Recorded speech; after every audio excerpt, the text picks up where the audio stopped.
जय बोलो देवादिदेव 1008 से भगवान महावीर स्वामी की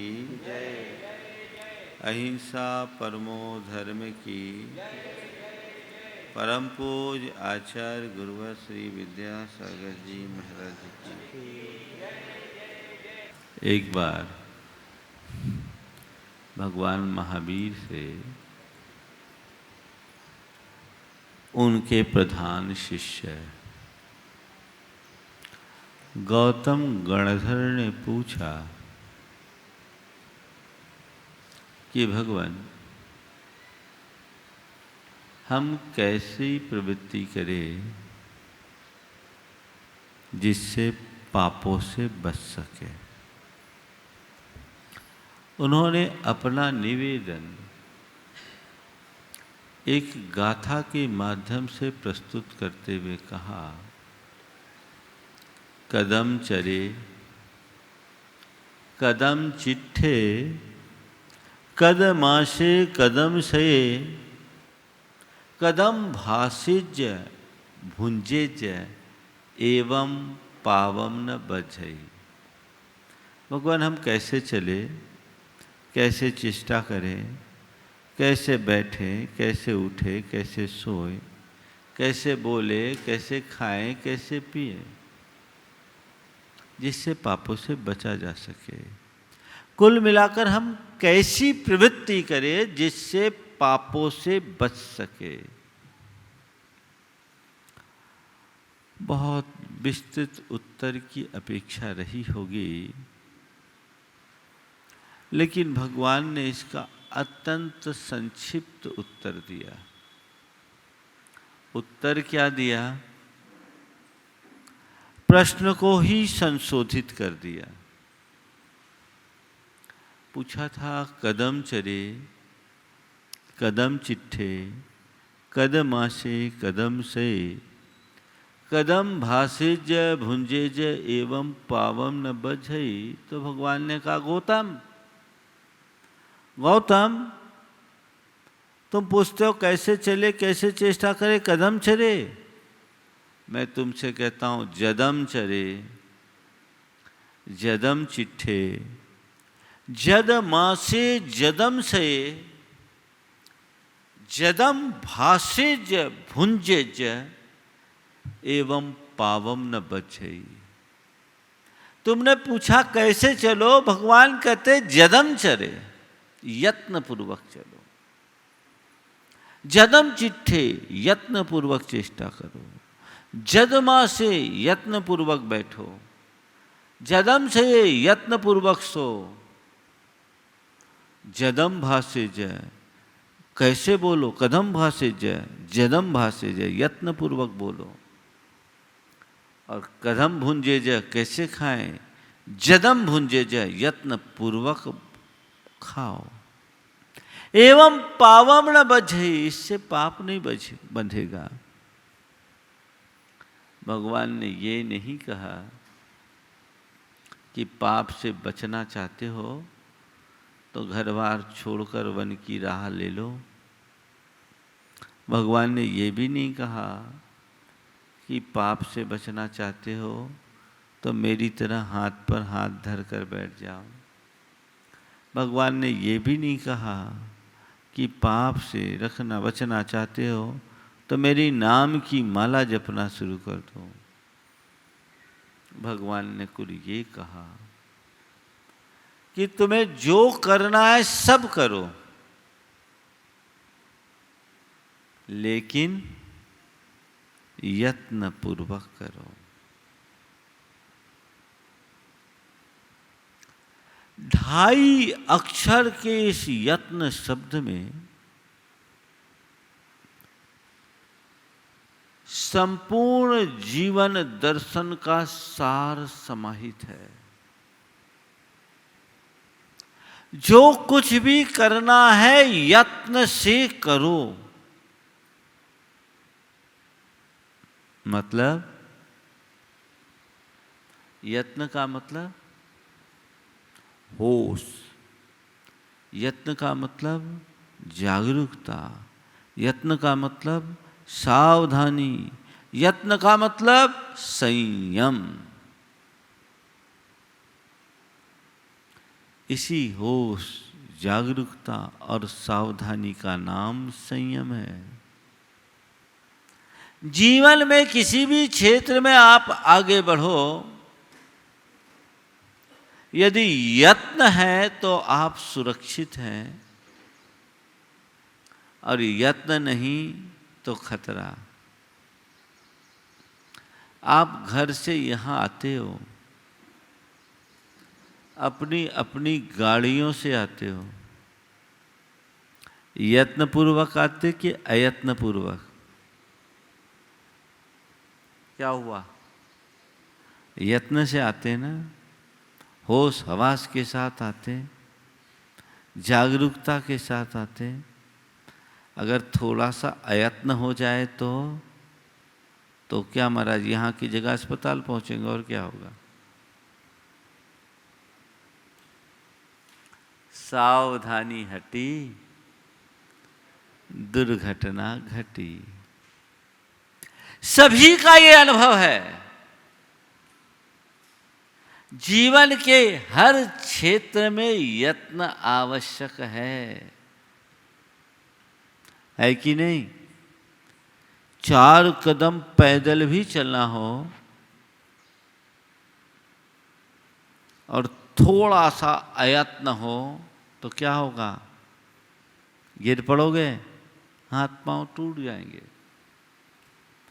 आप उन क्षेत्रों में तो यत्न का पूर्ण ध्यान रखते हो। चलते फिरते समय, उठते बैठते समय, कहीं मुझे चोट ना पहुंच जाए, ये समझ तुम्हारे अंदर होती है। पर संत कहते हैं ये समझ अधूरी है। मुझे चोट ना पहुंचे ये समझ अधूरी है, मुझसे किसी को चोट ना पहुंचे ये समझ पूरी है। मैं अपनी प्रवृत्ति करूं तो मेरी प्रवृत्ति से किसी को आघात नहीं पहुंचना चाहिए, किसी को पीड़ा नहीं होनी चाहिए। इस सजगता और सावधानी का नाम ही संयम है। सावधानी तो कोई भी अपनाते हैं, वो एक प्रकार का अवेयरनेस है, लेकिन इनर अवेयरनेस, जहां स्व पर के आत्मा के हित का ख्याल रखते हुए प्रवृत्ति की जाती है, वहां वास्तविक संयम घटित होता है। संयम हमारे जीवन का सुरक्षा कवच है। आज गुरुदेव का हाइकू है, कछुए सम इंद्रिय निग्रह से, कछुए सम इंद्रिय संयम से आत्मरक्षा हो। बहुत सुंदर उदाहरण दिया है। कछुआ, उसका जो कवच होता है बहुत मजबूत होता है। कछुआ उस कवच के भीतर ही रहता है। क्वचित कदाचित अपने भोजन पानी के लिए वो अपना मुंह बाहर निकालता भी है तो बड़ा चौकन्ना रहता है। थोड़ी सी भी आहट हो, थोड़ा सा भी खतरा महसूस हो, फट से अपने आप को संकुचित कर लेता है। आत्मरक्षा के लिए हमें कछुए के समान वृत्ति अपनाने की आवश्यकता है। यथासंभव प्रवृत्ति करो मत, और प्रवृत्ति करो तो इतनी जागरूकता से करो कि कहीं तुम्हें कोई चोट न पहुंचे, तुमसे किसी को चोट न पहुंचे, सावधान हो जाओ। इंद्रियों पर संयम बहुत जरूरी है। दो प्रकार के संयम की बात हमारे यहाँ कही गई। एक प्राणी संयम और एक इंद्रिय संयम। अपनी प्रवृत्ति इस तरीके से करो कि किसी भी प्राणी को आघात ना हो, किसी भी प्राणी की हिंसा ना हो, ये संयम है।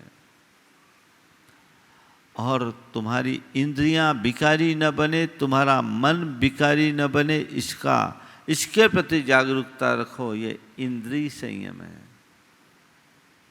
दोनों प्रकार के संयम से ही जीवन की सुरक्षा है। ये संयम मनुष्य को सुरक्षित रखता है और हमें हर पल संयम रखने का अभ्यास बनाना चाहिए। हर स्तर पर संयम। आज 4 संयम की बात आपसे कर रहा हूं। यद्यपि संयम का स्वरूप बड़ा गहन है और अध्यात्म क्षेत्र में संयम के माध्यम से ही आगे बढ़ा जा सकता है, लेकिन मैं आप जैसे लोगों को ध्यान में रखते हुए कुछ संयम की बात आपसे कर रहा हूं। आचार में संयम,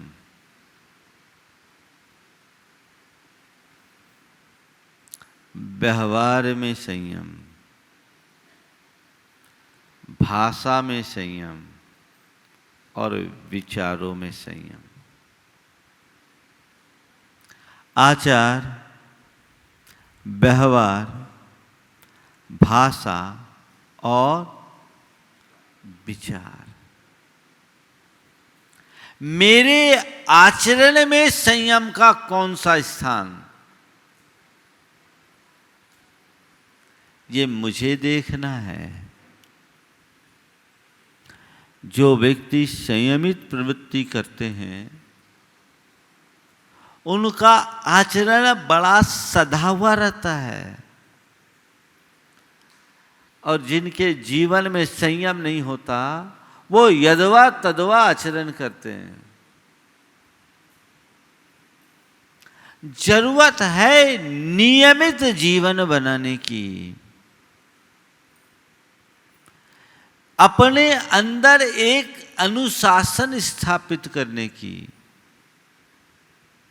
जो तुम्हें हर पल अंदर से जागरूक बनाए रखे, सजग रखे, सावधान रखे, आत्म विस्मृति न होने दे और आत्ममुग्धता में न जीने दे। अपने आचार में संयम, इसके अंतर्गत उठना बैठना, चलना फिरना, खान पान, सब में सजगता आवश्यक है। आप क्या करते हैं? आपकी थोड़ी सी चूक बड़ी भारी नुकसान कर सकती है। एक व्यक्ति आया, उसे स्लिप डिस्क हो गया। मैंने पूछा कैसे हो गया? अचानक कुछ वजनदार चीज उठा ली थी क्या? बोले नहीं महाराज, खराब आदत के कारण हो गया। बोले क्या हो गया? महाराज मेरी आदत थी बिस्तर में सोते समय सीधे सोता ऐसे। एक दिन सोया, झटका लग गया, उससे मेरी डिस्क खिसक गई। उसने एक बात कहा कि महाराज मेरी माँ हमेशा कहा करती थी कि बेटा सीधे नहीं लेटना, जब भी लेटना हो तो थोड़ा सा करवट लेके लेटो, और उठना भी है तो झटके से मत उठो, करवट लेकर के उठो। सीधे लेटे, डिस्क गई। क्या हुआ? ये क्या है? संयम की कमी। समझ में आ रही है बात? आपकी प्रवृत्ति सजीवी होनी चाहिए। आप सावधानी से चलते हो, सब ठीक रहता है।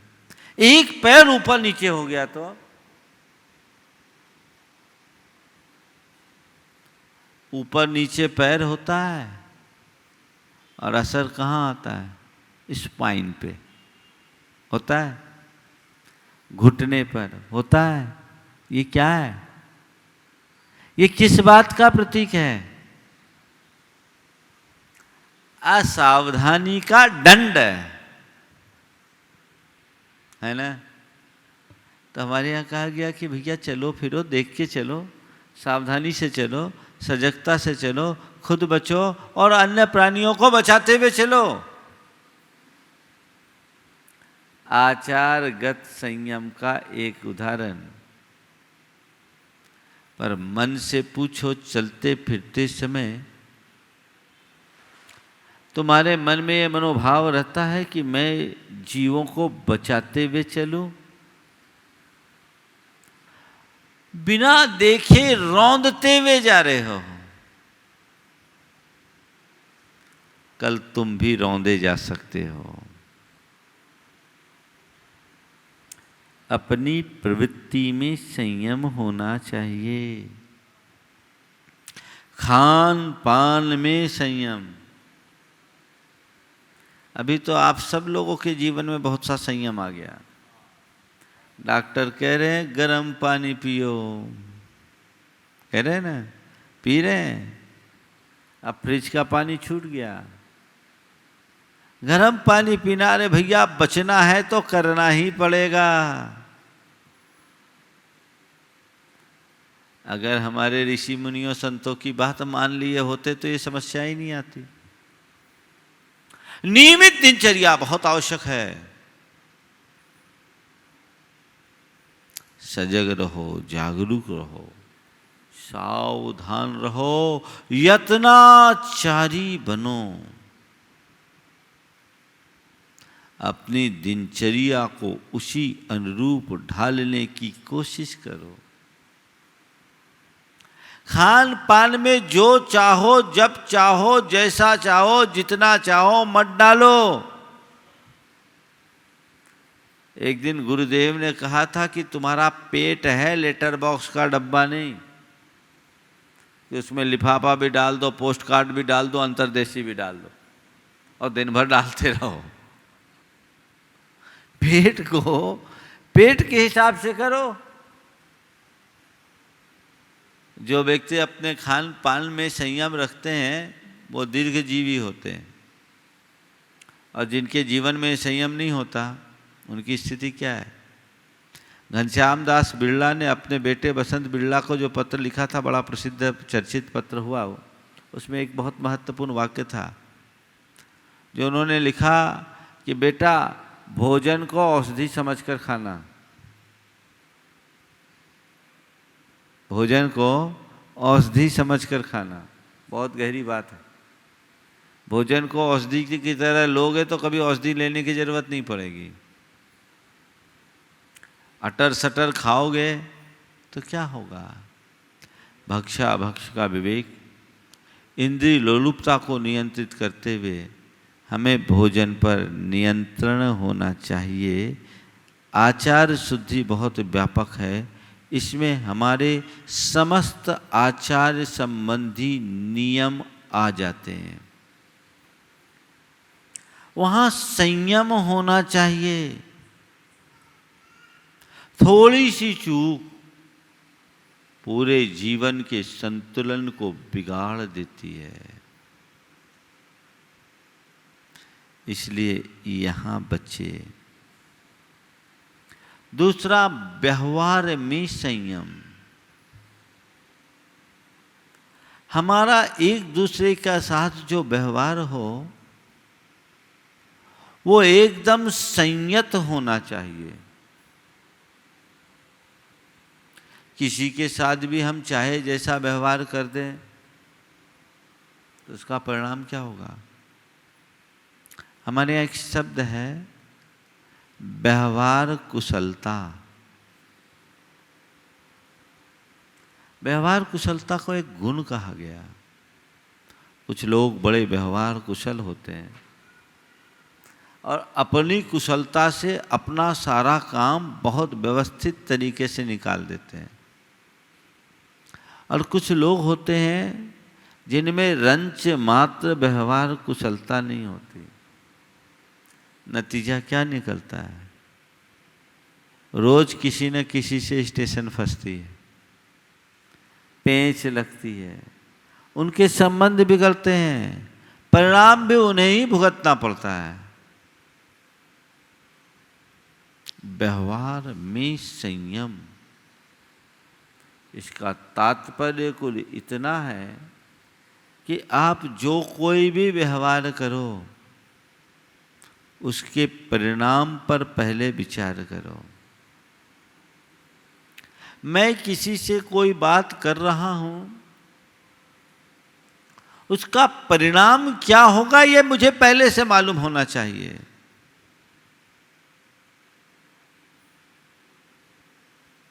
ये समझ अपने अंदर होना चाहिए, और ये समझ उनके ही अंदर होती है जो हमेशा दूसरों के प्रति भी जागरूक होते हैं। मैं अपना हित साधूं पर मेरे हित के साथ किसी का हित बाधित न हो, यह भी मुझे ध्यान रखना है। तो व्यवहार में संयम, बच्चा हो या बड़ा, किसी से भी कुछ भी बोलो तो समझदारी से बोलो। किसके साथ क्या व्यवहार करना, ये देखने की जरूरत है। दादी का जन्मदिन था, दादी का जन्मदिन था, पोते ने उसे एक फुटबॉल गिफ्ट दिया। दादी का जन्मदिन और पोते ने फुटबॉल गिफ्ट दिए। दादी ने कहा ये क्या मजाक कर रहा है, ये फुटबॉल मेरे काम की है क्या, तू मुझे फुटबॉल गिफ्ट दे रहा है, ये क्यों दे रहा है? बोले हद हो गई, आपने भी तो मेरे जन्मदिन में मुझे माला गिफ्ट दी थी। जपने वाली माला, अब मुझे इस उम्र में आपने माला पकड़े दी तो मैंने आपको फुटबॉल पकड़ा दिया। बात समझ में आ रही है? बात विनोद की नहीं है, लेकिन बहुत समझने की है। अवसर के अनुरूप व्यवहार होना व्यवहारगत संयम का आधार है। औचित्य का ज्ञान होना चाहिए और उसी अनुरूप व्यवहार होना चाहिए। तो व्यवहार में संयम हो, आप सुरक्षित। तीसरी बात, भाषा में संयम। भाषा में संयम, बोलने की शक्ति है, जो जी में आए सो बोल दो। बोलते ही हो, बोलते हो कि नहीं बोलते? हाँ महाराज, पहले तो जो जी में आता है सो बोल देते हैं, बाद में जी दुखता है। बहुतों के साथ ऐसा होता है। उस समय तो सोचे नहीं, जो जी में आया सो बोल दिए, अब बाद में जी दुख रहा है, अपना भी और सामने वालों का भी। संत कहते हैं ऐसे वचन कभी न बोलो जिससे निज पर का जी दुखे। ऐसे वचनों का प्रयोग करो जो निज पर को आह्लाद दे, आनंद दे, उल्लास दे, उमंग उत्पन्न करे। बोलने से पहले तौलने की दृष्टि अपने भीतर विकसित करिए। मैं जो बोल रहा हूं उसका क्या प्रभाव होगा, ये समझ होनी चाहिए। वाणी का थोड़ा सा भी अनियंत्रण बड़े बड़े बवाल खड़े कर देता है और थोड़ी सी कुशलता बड़े बड़े बवाल को भी शांत कर देता है ना। एक कहावत है, बात ही हाथी पाइए, बात ही हाथी पाँव। मतलब एक राजा था, उसे अपनी उम्र जानने की इच्छा हुई।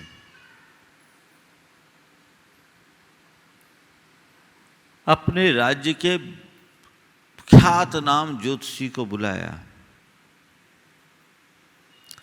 ज्योतिषी बड़ा पंडित था पर अनुभवी नहीं था। उसने राजा की जन्म पत्री देखी और अपनी तरफ से फलादेश सुनाते हुए कहा, महाराज आपकी कुंडली का क्या योग बताऊं, आपकी 7 पीढ़ी आपके सामने मरेगी, आपकी 7 पीढ़ी आपके सामने मर जाएगी। राजा तमा गया, तू मरे, तेरे बाप मरे, तू मेरे को 7 पीढ़ी मरने की बात करता, जे इसको हाथी के पांव के नीचे कुचलवा दो। गया बेचारा काम से, दूसरे ज्योतिषी को बुलाया गया।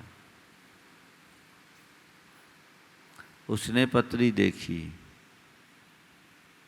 कहा महाराज आप जैसी पत्रिका तो करोड़ों में एकाध होती है, बड़ा अद्भुत योग है, क्या बताऊं, आपकी 7 पीढ़ी की आयु जोड़ दूं तो उससे अधिक आयु आपकी है। ओहो क्या बात है, इसको एक हाथी दे दूं। समझ गए? इसलिए कहावत चल पड़ी, बात ही हाथी पाइए और बात ही हाथी पाओ। कहा तो दोनों ने एक ही बात थी, दोनों के बात में कोई अंतर था? अंतर केवल कहने के लहजे का था। वाणी का संयम हमें यही पाठ पढ़ाता है। मुख से कुछ भी शब्द उच्चारो तो उच्चारने से पहले उसके परिणाम पर विचार कर लो। वाणी में सदैव लोच रखो। आपने कभी सोचा हमारे शरीर में सबसे लचीला अवयव क्या है? जीभ है ना। प्रकृति ने जीभ को इतनी लचीली क्यों बनाया?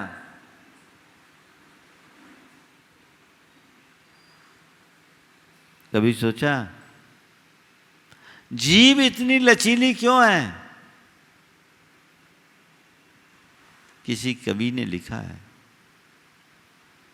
कुदरत को नापसंद है शक्ति जवान में, कुदरत को नापसंद है सख्ती जवान में, इसीलिए नदी है हड्डी जवान में। जवान सख्त नहीं होनी चाहिए, लेकिन लचीली जीभ भी बहुत सख्त हो जाती है, होती है। यहां हमें संयम रखना है, संयम का पाठ पढ़ना है।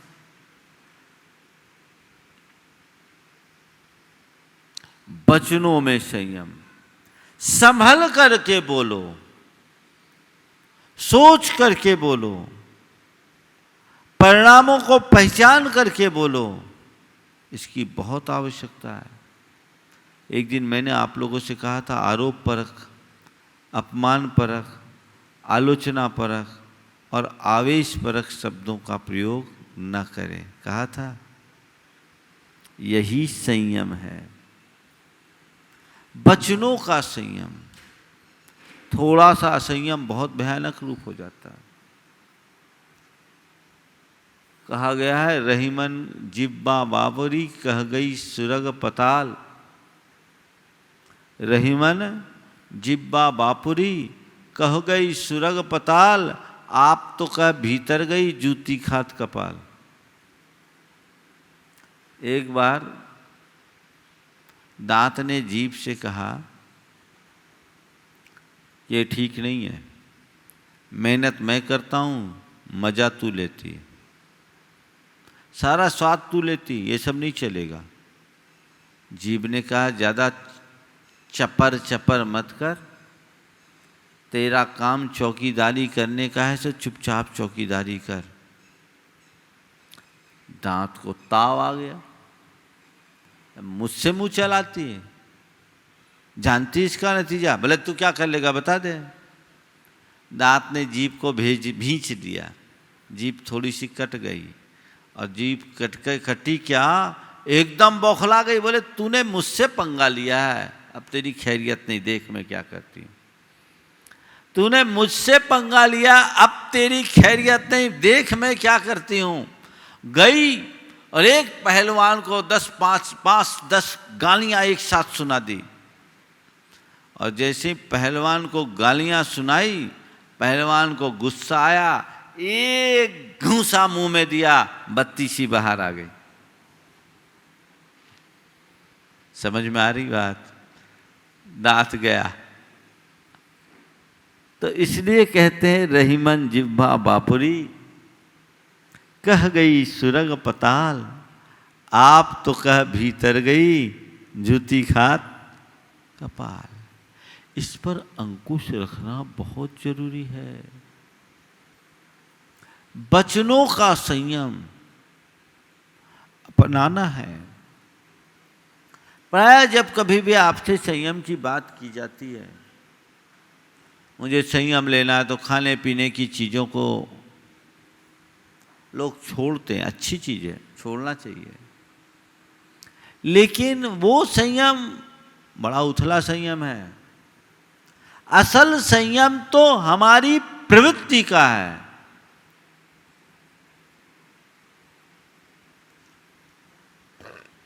एक बार किसी ने कहा, महाराज हम गलंत त्याग रहे हैं,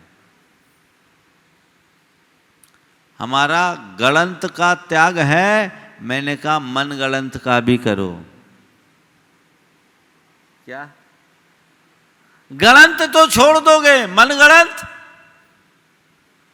बात समझ में आ रही है आपको? असल त्याग मन गलंत का है कि गलंत का? बोलो।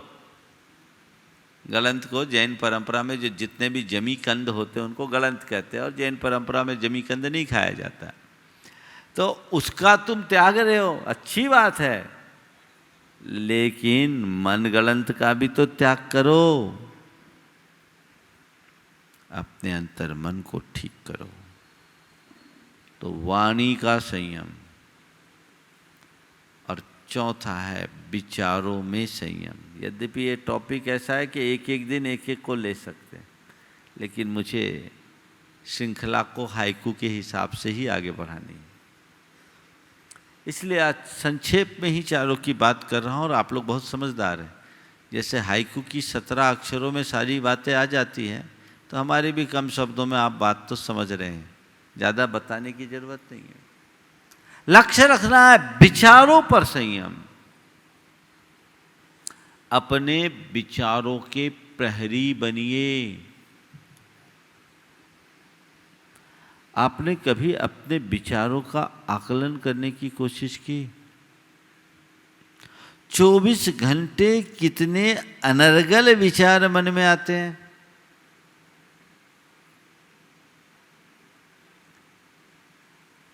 चौबीस घंटे में कहा जाता है कि एक व्यक्ति में 60,000 विचार आते हैं। उसमें काम के कितने और फिजूल के कितने? महाराज ज्यादातर तो फिजूल के ही आते हैं। विचारों में संयम का मतलब ही यही है कि हम फिजूल के विचारों से अपने आप को बचाएं, नकारात्मक विचारों से अपने आप को दूर रखें। जब हम नकारात्मक विचारों से अपने आप को मुक्त करेंगे, तब सच्चे अर्थों में हम विचारों में संयम ला पाएंगे। और जिसके विचारों में संयम होगा, उसकी भाषा संयत होगी, उसका व्यवहार संयत होगा और उसका आचार भी संयमी बनेगा। मूल विचार है। चाहे जैसे विचार, चाहे जो विचार, मन में नहीं आने देना चाहिए। आप अपने मन से पूछिए, अगर आपके पास समाचार आता है कोई व्यक्ति अभी कोविड से प्रभावित हो गया, स्थिति सीरियस है, क्या विचार आता है? मन से पूछो, क्या आएगा? निपट न जाए, ज्यादातर यही आता है ना, नकारात्मक विचारों में संयम का मतलब है, हे भगवान वो जल्दी स्वस्थ हो जाए, ठीक हो जाए। विचार आपके पास है, केवल दिशा को मोड़ने की देर है। अगर आप अपने अंदर जागरूकता रखते हो तो नकारात्मक विचारों से अपने आप को बचा लोगे, पापात्मक विचारों से अपने आप को बचा लोगे। आप अपने विचारों के प्रहरी बनिए और जब भी इस तरह के नकारात्मक या पापात्मक विचार आए, अपनी निंदा गरहा कीजिए और मन ही मन संकल्प लीजिए कि अब मैं इसकी पुनरावृत्ति नहीं करूंगा, मुझे इससे तो कोई प्रयोजन ही नहीं। आप लोग जब विचारों में खोते हैं तो खो ही जाते, पता नहीं क्या होता है, और बेसिर पैर की बातों में ज़्यादा जी उलझता है। कहते भैया वहाँ उलझने से मतलब क्या है? काम की बात करो और आगे बढ़ो, जीवन को आगे बढ़ाओ, काम से काम रखो, बिना मतलब की बातों से जगो, बचो, क्योंकि ये विचार हमारे संस्कार को बिगाड़ते हैं और उस संस्कार के बिगड़ने से संपूर्ण जीवन बिगड़ता है। हमें चाहिए कि हम अपने आप को सकारात्मक दिशा में आगे बढ़ाने के लिए प्रयास करें, उस दिशा में सचेष्ट रहें, और जब भी कोई नकारात्मक बात आगे आए अपनी दिशा मोड़े, उनसे आप प्रभावित रहें। विचारों के प्रति जब तक आप जागरूक नहीं होंगे, विचारों में संयम नहीं आएगा। हम लोगों के शास्त्रों में ऐसा वर्णन आया, मूलाचार्य प्रदीप जब पढ़ रहे थे, एक बहुत अच्छी बात आई। वहां लिखा कि जब आर्त ध्यान हो तो एक कायोत्सर्ग करो। मैंने सोचा ये बड़ा मनोवैज्ञानिक सिद्धांत है। ये कायोत्सर्ग यानी 9 बार नमोकाल मंत्र पढ़ो और अपनी निंदा गरहा करो, अर्थात उस कुविचार के प्रति सतर्कता अपनाओ, सावधानी रखो, तभी न बच पाएंगे। आप सबसे भी मैं यही कहता हूं, जब भी आपको लगे कि मेरे मन में खोटा विचार आया, तुरंत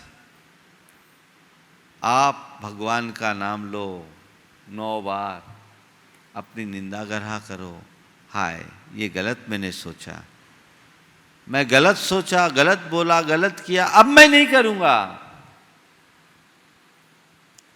यह एक प्रकार का प्रतिक्रमण है और ऐसा आप करने लगेंगे, आपके अंदर इस प्रकार की जागरूकता आएगी तो विचार शुद्धि अपने आप होगी। फिर आपको ज़्यादा कुछ कहने और करने की जरूरत नहीं पड़ेगी, और आप अपने ढर्रे में जैसे जीते आ रहे हो वैसे ही जियोगे, तो आप अपने विचारों को परिष्कृत नहीं कर पाओगे। अपने मनोभावों को टटोल करके देख लो क्या हाल है आज के लोगों का। पति पत्नी दोनों जा रहे थे, रास्ते में एक कुआं पड़ा, उसमें बोर्ड लिखा था चमत्कारी कुआं। बोर्ड लगा हुआ था चमत्कारी कुआं, उसमें लिखा था इस कुएं में झांकने से मनोकामना पूरी होती है। इस कुएं में झांकने से मनोकामना पूरी होती है। पहले पति झांका, उसके बाद उसकी धर्मपत्नी झांकी। पहले पति झांका, उसके बाद उसकी धर्मपत्नी झांकी। धर्मपत्नी कुछ ज़्यादा झुक गई और धम से कुएं में गिर गई। धर्मपत्नी कुछ ज़्यादा झुक गई और धम से कुएं में गिर गई। उसने कहा, हे भगवान, मुझे क्या पता था इतनी जल्दी भावना पूरी हो जाएगी। बात समझ में आ रही है ना? ये तुम्हारे अंदर के मन का चरित्र है, इसे नियंत्रित करने की जरूरत है। भावना योग आत्म संयम को बढ़ाने का अभिनव प्रयोग है। आप एक कमांड दीजिए, मुझे संयम रखना है, मुझे संयम रखना है, मुझे संयम रखना है, मुझे मर्यादित रहना है, मुझे मर्यादित रहना है। केवल मुझे संयम रखना है, मुझे संयम रखना है, मुझे संयम रखना है कि धुन भी आपके अंदर आ जाएगी, तो आप अपने असंयम को नियंत्रित रख सकोगे, कर सकोगे। उसके लिए हमें वैसी दृष्टि चाहिए। कुरल काव्य में लिखा है कि संयम की रक्षा किसी निधान की भांति करना चाहिए। क्या? संयम की रक्षा किसी निधान की भांति करनी चाहिए। मतलब जो तुमने बड़ी बड़ी निधियां पाई है ना, उससे भी ज़्यादा मूल्यवान तुम्हारा संयम है। निधियां खोने के बाद फिर पाई जा सकती है, संयम खोने के बाद दोबारा पाना बहुत कठिन होता है। इसलिए संयम का पाठ पढ़ें जो आपके भीतर आत्मानुशासन जगाए। लेकिन तभी होगा जब आप अंदर से जागरूक हों, अपनी जीवन की एक सीमा सुनिश्चित करें और किसी भी हाल में उस घेरे को क्रॉस न करने के लिए संकल्पित हो जाएं। आप हमेशा सुरक्षित रहोगे। कितना बढ़िया उदाहरण दिया। कछुए सम इंद्रिय संयम से आत्मरक्षा हो। ये सुरक्षा कवच है, लेकिन लोग इस पर ध्यान नहीं देते। मैं जब कोलकाता में था, वहाँ जगह जगह साइन बोर्ड लगे थे, कछुए का चित्र था। उसमें नीचे लिखा था, एक कछुए जैसा छोटा सा प्राणी भी अपनी सुरक्षा के प्रति जागरूक है। आप भी अपनी सुरक्षा के प्रति जागरूक होइए और हेलमेट का प्रयोग कीजिए। ये भी एक संयम का ही संदेश है। और तुम लोग करते हो? करते हो? बिल्कुल नहीं, लापरवाह, बेभान। जागरूकता का भाव है, यानी हमसे अच्छा वो कछुआ है जो हमेशा अपने आप को कवच के भीतर रखता है। संत कहते हैं जीवन को सुरक्षित रखना चाहते हो तो संयम की सुरक्षा कवच के भीतर रहो, तभी सुरक्षित रह पाओगे। और कोई दूसरा रास्ता नहीं, और कोई दूसरा उपाय नहीं।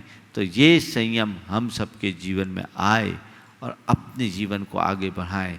क्रम से हम अपनी भूमिका के अनुरूप अपने आचार विचार व्यवहार और भाषा में नियंत्रण रखने की कला सीख लें, तो मान करके चलना हमारा जीवन बहुत उत्तम होगा।